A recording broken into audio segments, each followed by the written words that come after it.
Viewers, আমরা যারা দেশের মধ্যে বসবাস করি তারা প্রত্যেকেই কিন্তু ন্যাশনাল আইডি কার্ড সম্পর্কে জানি।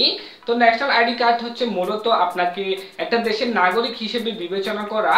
তো আমাদের দেশে ন্যূনতম কিছু একটা বয়স যদি আপনার না হয় তাহলে আপনি কিন্তু একটা ন্যাশনাল আইডি কার্ডের জন্য অ্যাপ্লাই করতে পারবেন না। যখন আপনার ন্যূনতম বয়স হয়ে যাবে তখন কিন্তু আপনি একটা ন্যাশনাল আইডি কার্ডের জন্য অ্যাপ্লাই করতে পারবেন। তো অনেক সময় দেখা যায় আমাদের ন্যাশনাল আইডি কার্ডটা আমাদের জন্য খুবই গুরুত্বপূর্ণ হয়ে গেছে। তো তখন কিন্তু হঠাৎ করে আমরা আমাদের ন্যাশনাল আইডি কার্ডটা ম্যানেজ করতে পারি না। তো তখন কিন্তু করণীয় হিসেবে আমাদের কিছুই থাকে না। তো আজকের ভিডিওর মধ্যে আমি আপনাদেরকে এমন একটি ট্রিক্স দেখাবো যেটি অনুসরণ করলে আপনি আপনার মোবাইল দিয়েই যে কোনো সময় আপনার ন্যাশনাল আইডি কার্ডটা বানিয়ে নিতে পারবেন এবং যতদিন না পর্যন্ত আপনার রিয়েল ন্যাশনাল আইডি কার্ডটা আসছে ততদিন পর্যন্ত এটা আপনি নিঃসন্দেহে ব্যবহার করতে পারবেন। তো যারা যারা এই মূল্যবান ট্রিক্সটি সম্পূর্ণ দেখতে চান তারা অবশ্যই পুরো ভিডিওটি মনোযোগ সহকারে দেখবেন। তো টেক রাইহান চ্যানেলের পক্ষ থেকে আমি আছি সাকিব রায়হান আপনাদের সাথে। Let's get started.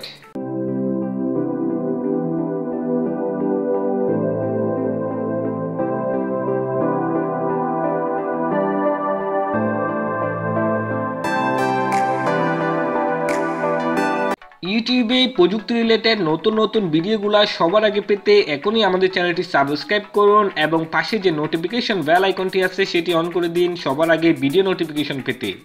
Welcome viewers, তো প্রথমে আমাদেরকে চলে যাইতে হবে যে কোনো একটা ইন্টারনেট ব্রাউজারের মধ্যে। তো যে কোনো একটা ইন্টারনেট ব্রাউজারের মধ্যে আমি গুগল ক্রোম ইন্টারনেট ব্রাউজারটা সিলেক্ট করতেছি।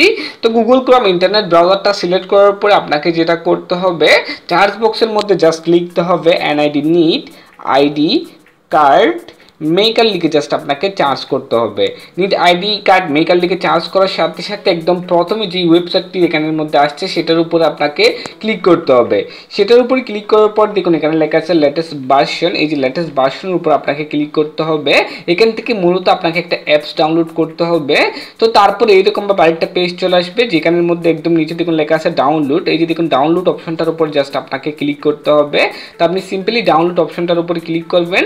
ডাউনলোড অপশনটার উপর ক্লিক করার সাথে সাথে একদম নিচে দেখুন লেখা চলে আসছে ডাউনলোড। তো এটা ডাউনলোডের উপর ক্লিক করলে এটা অটোমেটিক্যালি ডাউনলোড হয়ে যাবে এবং ডাউনলোড হয়ে যাওয়ার পরে জাস্ট আপনি এখান থেকে এটা জাস্ট ইনস্টল করে নেবেন আপনার মোবাইলের মধ্যে। তো ইনস্টল করার পর আপনি যেটা করবেন সরাসরি অ্যাপসটার মধ্যে প্রবেশ করবেন। দেখুন আমি সরাসরি কিন্তু এখন অ্যাপসটার মধ্যে প্রবেশ করব। তো আমি অ্যাপসটার উপরে ক্লিক করে দিলাম। ক্লিক করে দেওয়ার পর দেখুন এটা একটু লোডিং নিচ্ছে। লোডিং নেওয়ার পরে আপনাদেরকে ঠিক এইভাবে করে ভিতরের পেজের মধ্যে নিয়ে আসবে। তো এখানে প্রথমে দেখুন লেখা আছে ক্রিয়েট আইডি, ঠিক আছে, এটার উপর জাস্ট আপনাকে ক্লিক করতে হবে। তো এটার উপর যখন আপনি ক্লিক করবেন তখন দেখুন এইরকমভাবে একটা পেজ চলে আসবে। তো এখানে মূলত বলা হচ্ছে আপনি কি ধরনের ন্যাশনাল আইডি কার্ডটা বানাবেন, মানে কয় পেজ। এই যে দেখুন এখানের মধ্যে প্রথমটা হচ্ছে এটা হচ্ছে প্রথম পেজ হচ্ছে এরকম। দ্বিতীয় পেজে যখন ক্লিক করবেন তখন পিছনের ব্যাক পার্টটা হবে এরকম। তারপর আপনি তৃতীয় পেজে যখন ক্লিক করবেন তখন কিন্তু দেখুন দুটো রকমেই থাকবে। তো এখান থেকে আপনার যেটা ভালো লাগে সেটাই আপনি করতে পারবেন, মানে আপনার যেটা প্রয়োজন হবে সেটাই আপনি নিতে পারবেন। তো আমার যেহেতু প্রথমটাই প্রয়োজন, মূলত সবার প্রথমটাই প্রয়োজন হয়, তো সেই জন্য প্রথমটার উপর আমি ক্লিক করলাম। ক্লিক করার পর একদম নিচে দেখুন লেখা আছে টিক চিহ্ন একটা অপশন আছে, সেটার উপর জাস্ট আপনি ক্লিক করে দিবেন। ক্লিক করে দেওয়ার পর একদম প্রথমে দেখুন লেখা আছে ফটো। এই যে দেখুন ফটোর উপর জাস্ট আপনাকে ক্লিক করতে হবে এবং আপনার গ্যালারি থেকে আপনার একটা সুন্দর থেকে একটা ফটো এখানে সিলেক্ট করতে হবে। তো আমি জাস্ট গ্যালারির উপরে ক্লিক করে দিলাম। তারপর এখান থেকে জাস্ট আমি আমার একটা ছবি এখানের মধ্যে জাস্ট বসাই দিলাম। তারপর নিচে লেখা আছে দেখুন ডান, ডানের উপর আপনি সিম্পলি ক্লিক করে দিবেন। তারপর এই যে দেখুন এই বক্সে লেখা আছে সিগনেচার, এখানের উপর জাস্ট আপনি ক্লিক করবেন। এখানে অবশ্যই আপনাকে একটা সিগনেচার দিতে হবে। সিগনেচারটা মূলত আপনার এই যে আইডি ছবির নিচে থাকবে। তো সিগনেচারটা আপনি এখানে দিয়ে দিবেন। এখানের মধ্যে আপনি আপনার যেরকম ইচ্ছে সেরকম একটা সিগনেচার দিয়ে দিবেন। আমি আমার একটা সিগনেচার এখানের মধ্যে জাস্ট দিয়ে দিচ্ছি। এখানে অবশ্যই লিখতে হবে সেটা, এটা না লিখলে কিন্তু হবে না, ঠিক আছে। এটা জাস্ট আপনি অবশ্যই দিবেন। এই যে সিগনেচারটা দিয়ে দিবেন, এইরকমভাবে একটা সিগনেচার দিয়ে দিবেন। তারপর ডানের উপরে ক্লিক করে দিবেন, ঠিক আছে। তারপর দেখুন এখানে লেখা আছে নেম। তো নেমের মধ্যে আপনি আপনার একটা নাম দিয়ে দিবেন। তো আমি আমার একটা নাম এখানের মধ্যে দিয়ে দিচ্ছি। তো অবশ্যই আপনি আমরা একটা নাম দিয়ে দিবেন। অবশ্যই প্রথমটার মধ্যে জাস্ট বাংলা দিতে হবে, দ্বিতীয়টার মধ্যে ইংলিশ দিতে হবে। তো আমি জাস্ট প্রথমটার মধ্যে আমার নাম দিলাম বাংলায়, তারপর হচ্ছে ইংলিশের মধ্যে এখন দিতে হবে। তো প্রথম অক্ষর বড় লাগবেন, তো আমি জাস্ট ইংলিশের মধ্যে আমার নামটা দিয়ে দিলাম।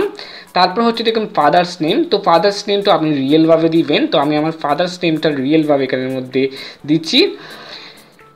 তারপর হচ্ছে দেখুন মাদার্স নেম। তো মাদার্স নেমটা আপনি রিয়েল দিবেন। তো আমি আমার মাদার্স নেমটা রিয়েল এখানের মধ্যে দিয়ে দিচ্ছি। তারপর এই যে নিচে দেখুন লেখা আছে বার্থ অফ ডেট, এটা হচ্ছে আপনার জন্ম তারিখটাও আপনাকে রিয়েলভাবে দিতে হবে। তো আমি আমার জন্ম তারিখটা এখানের মধ্যে রিয়েলভাবে দিয়ে দিচ্ছি। তারপর হচ্ছে দেখুন আইডি নাম্বারটা আপনি চাইলে ইচ্ছে মতো দিতে পারবেন, অথবা আপনি যদি ভালো লাগে আপনার যে জন্ম নিবন্ধন আছে সেখানে যে আইডি নাম্বারটা আছে সেটাই এখানের মধ্যে দিয়ে দিবেন। সেটা দিলে আপনি যখন পরবর্তীতে রিয়েলভাবে আপনার আইডি কার্ডটা পাবেন সেখানে কিন্তু আপনার জন্ম নিবন্ধনের যে নাম্বারটা থাকে সেটাই থাকবে। এখন সেটা হচ্ছে আপনার ব্যক্তিগত ব্যাপার, এখানে আপনি যেটা ইচ্ছে সেটা দিতে পারবেন নাম্বার। তো আমি আমার ইচ্ছা মতো একটা নাম্বার এখানের মধ্যে দিয়ে দিচ্ছি, আন্দাজে যেটা আমার টাইপিংয়ের মধ্যে আসছে সেটা আমি মনে করি এখানের মধ্যে দিয়ে দিলাম। তারপর জাস্ট নিচে লেখা আছে দেখুন টিক চিহ্ন আছে, টিক চিহ্নের উপর জাস্ট আপনাকে ক্লিক করে দিতে হবে। তো সিম্পলি আমি টিক চিহ্নের উপরে ক্লিক করে দিলাম। ক্লিক করে দেওয়ার পরে দেখুন এইভাবে করে একদম ক্লিয়ারভাবে আপনার আইডি কার্ডটা চলে আসছে। দেখুন আপনি যেভাবে এখানের মধ্যে ক্লিক করছেন প্রত্যেকটা সেভাবে করে এখানের মধ্যে আপনার আইডি কার্ডটা রেডি হয়ে গেছে। তারপর উপরে দেখুন লেখা আছে সেভ, তো আপনি সিম্পলি সেভের উপরে ক্লিক করে দিবেন। সেভের উপরে ক্লিক করে দেওয়ার সাথে সাথে এটা আপনার গ্যালারির মধ্যে সেভ হয়ে যাবে।